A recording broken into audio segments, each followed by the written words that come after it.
Hello friends, welcome to Jhansi kitchen ideas. ఈరోజు మన ఛానల్లో స్పెషల్ రెసిపీ వచ్చేసి ఇన్స్టెంట్గా బీట్రూట్ ఊతప్పాన్ని చేసి చూపించబోతున్నాను. ఇన్స్టెంట్గా హెల్తీగా అప్పటికప్పుడు ఏదైనా బ్రేక్ఫాస్ట్ కానీ లంచ్ స్నాక్స్ డిన్నర్లోకి ప్లాన్ చేయాలంటే మాత్రం ఈ రెసిపీని ట్రై చేయండి, చాలా టేస్టీగా ఉంటుంది. అయితే ఫ్రెండ్స్, ఇప్పుడు నేను చూపించిపోయి ఈ రెసిపీ మీకు నచ్చితే ఒక లైక్ చేయండి, అలాగే సబ్స్క్రైబ్ చేయడం మాత్రం మర్చిపోకండి. ముందుగా దీనికోసం ఒక మిక్సీ జార్ తీసుకొని ఇప్పుడు ఇందులోకి హాఫ్ కప్ శనగపిండిని, ఒక కప్పు సూజీని అంటే బొంబాయి రవ్వని, హాఫ్ కప్ బీట్రూట్ తురుముని, 2 గరిటెల పెరుగుని, 1 కప్పు వాటర్ని వేసి ఇప్పుడు వీటన్నిటిని మెత్తగా గ్రైండ్ చేసి తీసుకోండి. ఇలా గ్రైండ్ చేసుకున్న దీన్ని ఒక మిక్సింగ్ బౌల్లోకి వేసుకోవాలి. నెక్స్ట్ ఈ బౌల్పై మూత పెట్టేసి ఈ పిండిని ఒక 5 మినిట్స్ పాటు నాననివ్వాలి. 5 నిమిషాల తర్వాత చూస్తే ఈ పిండి అన్నది కాస్త గట్టిపడుతుంది.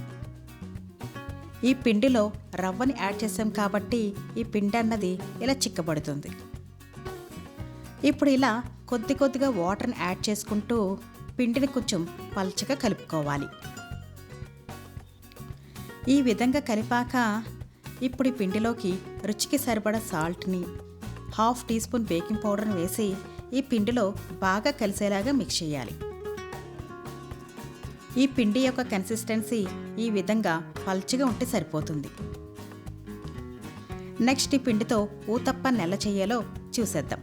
స్టవ్పై ప్యాన్ వేడైన తర్వాత నెయ్యిని కానీ ఆయిల్ కానీ స్ప్రెడ్ చేసుకుని కొంచెం పిండిని ఇలా పైనుండి నెమ్మదిగా వేసుకోవాలి. ఇప్పుడు ఈ ఊతప్పంపై కావలసిన వెజిటేబుల్స్ని వేసుకోవడమే. నేనైతే ఇక్కడ కొద్దిగా స్వీట్ కార్న్ని, పన్నీర్ని, రెడ్ చిల్లీ ఫ్లేక్స్ని, ఒరగానోని వేసుకుంటున్నాను. ఈ వెజిటేబుల్స్ అన్నవి పూర్తిగా మన ఆప్షనల్ మాత్రమేనండి. మనకి నచ్చిన వెజిటేబుల్స్ని యాడ్ చేసుకోవచ్చు.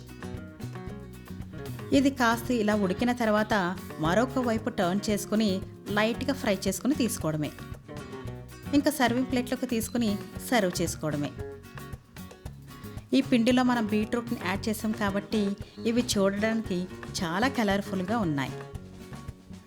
అలాగే ఈ ఊతప్పాలన్నవి చాలా మెత్తగా స్పంజీగా ఉంటాయి.